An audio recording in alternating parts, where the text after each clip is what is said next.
6 खासदारांच्या विरोधात याचिका आहे आज सुप्रीम कोर्टात. आज सुप्रीम कोर्टामध्ये शिवसेने उद्धव बाळासाहेब ठाकरे पक्षाचे जे 6 खासदार पक्ष सोडून दुसरीकडे गेलेले आहेत त्यांना माननीय लोकसभेच्या अध्यक्षांनी खरं तर त्यांच्या पत्राने नाही जॉईंट सेक्रेटरी असं एक पत्र काढलं आणि त्यांना वेगळं बसवण्याची अनुमती.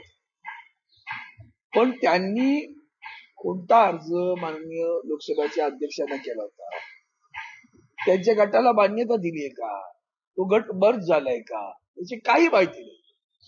आणि म्हणून आज सुप्रीम कोर्टामध्ये पहिलं आमचं म्हणणं आहे की अशा प्रकारचं पत्र या जॉईंट सेक्रेटरीला काढण्याचा अधिकार आहे का, नसेल तर लोकसभा अध्यक्षांनी आजपर्यंत आम्हाला त्याचं उत्तर दिलं नाही. आम्ही पत्र दिलेत, प्रत्यक्षात भेटलेलो आहे, त्यांनी काय सादर केले तेही सांगितलं नाही. म्हणून सुप्रीम कोर्टामध्ये आज पहिल्यांदा हाच मुद्दा येईल की यांना कोणत्या कायद्यानं नियमानं वेगळं बसवून देण्यात आलेलं आहे. पण महत्वाचं म्हणजे एकीकडे उद्या पक्ष चिन्ह आणि आमदार अपात्रता प्रकरण आहे आणि आज खासदारांचं प्रकरण आहे. कारण त्याच धर्तीवर आहे.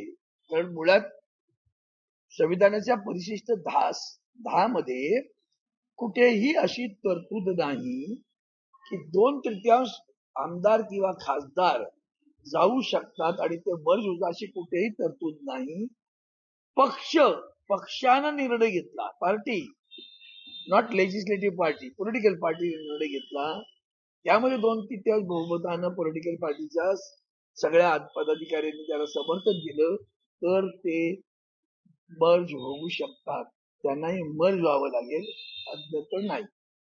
सर, एकीकडे सुनावणी सुरू आहे, दुसरे महाविकास आघाडीचा घटक पक्ष राष्ट्रवादी काँग्रेस शरदचंद्र पवार यांचे 8 खासदारात पंतप्रधान नरेंद्र मोदी यांची भेट घेत आहेत. काय महाविकास आघाडीमध्ये काही वाद वगैरे सुरू आहेत का? आमच्याशी तर काही वादाचा विषय नाही, तो त्यांच्या पक्षाचा विषय आहे. आणि माननीय पंतप्रधानांना कोणी भेटावं हे काय आपल्याला सांगायची कोणाचं बंधन नाही ना. शेवटी देशाचे पंतप्रधान आहेत, त्यांना वाटलं असेल भेटावं तर भेटू द्या. पण या संदर्भात अशी कुठलीही आम्हाला माहिती नाही की ते कशासाठी भेटतात, कोणत्या कारणांसाठी भेटतात. त्या पक्षाच्या वतीने तुम्हाला सांगण्यात आलं काय का आम्ही पीएमची भेट घेणार? कारण की जेव्हा जेव्हा सरकार केंद्रातलं सरकार अडचणीत असते तेव्हा तेव्हा त्या पक्षाचे प्रमुख त्यांचे खासदार पीएमला भेटताना, अमित शहाना भेटताना पाहिलेला आहे.